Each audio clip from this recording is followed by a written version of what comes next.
নমস্কাৰ বন্ধুসকল, আপোনালোকক স্বাগতম জনাইছোঁ মোৰ অইন এটা ভিডিঅ'লৈ।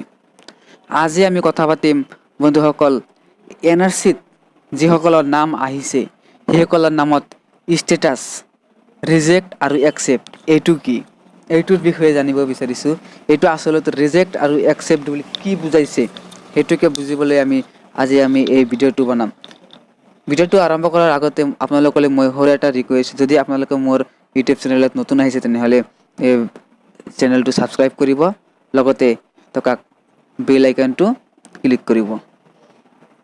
আহক আজি আমি কথা পাতোঁ এইটো একচেপ্ট আৰু ৰিজেক্টৰ বিষয়ে।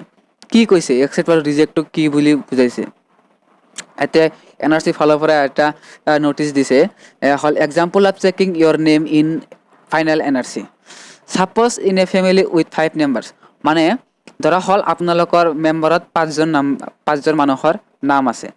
ইয়াত আছে মেম্বাৰ 1, মেম্বাৰ ID 1, তাৰপিছত আছে member ID 2, member ID 3, member ID 4, member ID 5। এয়া 5জন মানুহ আছে। ইয়াত দিয়া আছে members include in complete draft published on 30 July 2018 ব্ৰেকেটত দিয়া আছে and not exclude through additional list on 26 June 2019।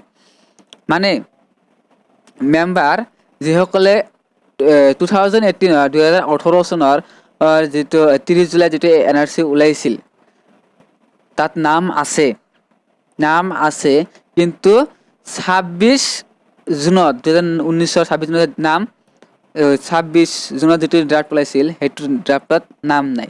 সেইসকলৰ নাম এয়া চাওক, গ্ৰীণ কালাৰে দিয়া আছে, মেম্বাৰ ID 1 আৰু মেম্বাৰ ID 2। এয়া দুইজন কি আছে, নীৰৱ আৰু কল্পা বুলি ধৰি দিছে। আৰু এটা দিছে members that were excluded and have submitted claims.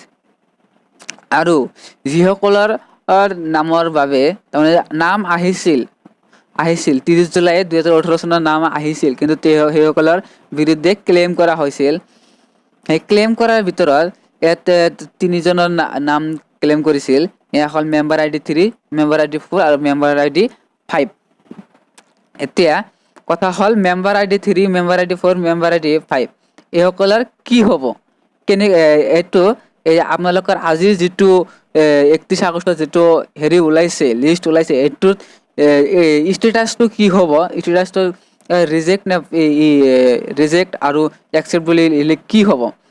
ইয়াত দেখাইছোঁ let's assume the result of claim disposal to be, তাৰমানে আজিৰ যিটো ওলাব, আজিৰ যিটো মানে ওলাইছে সেইটো লিষ্ট ওলাইছে, ইয়াতে চাওক মানে ধৰা হ'ল মেম্বাৰ ID 3 ৰিজেক্ট বুলি দিছে আৰু member ID 4 accept, member ID 5 accept বুলি দিছে।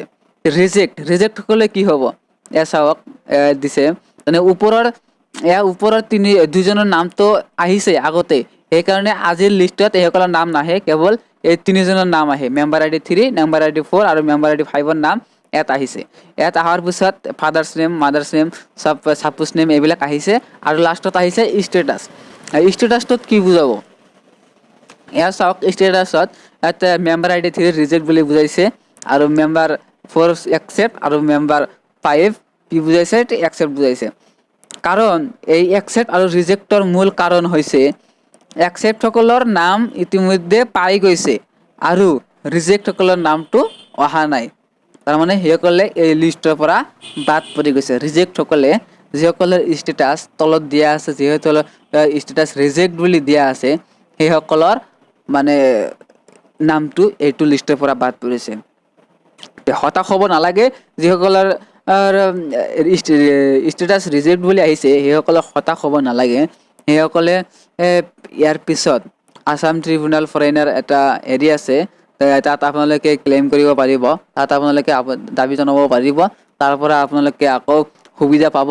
টেনশ্যন নাই, আপোনালোকৰ কাৰণে আকৌ নটিচ জাৰি কৰিব NRC কৰ্তৃপক্ষৰ পৰা। আপোনালোকে আকৌ প্ৰমাণ পত্ৰ দাখিল কৰিব পাৰিব, তাৰ কাৰণে কোনো চিন্তা কৰিব নালাগে। কোনো ধৰণৰ বেলেগ ভুল ধাৰণা ল'ব নালাগে। এইখিনি বুজালো ৰিজেক্ট আৰু একচেপ্টৰ ধাৰণা।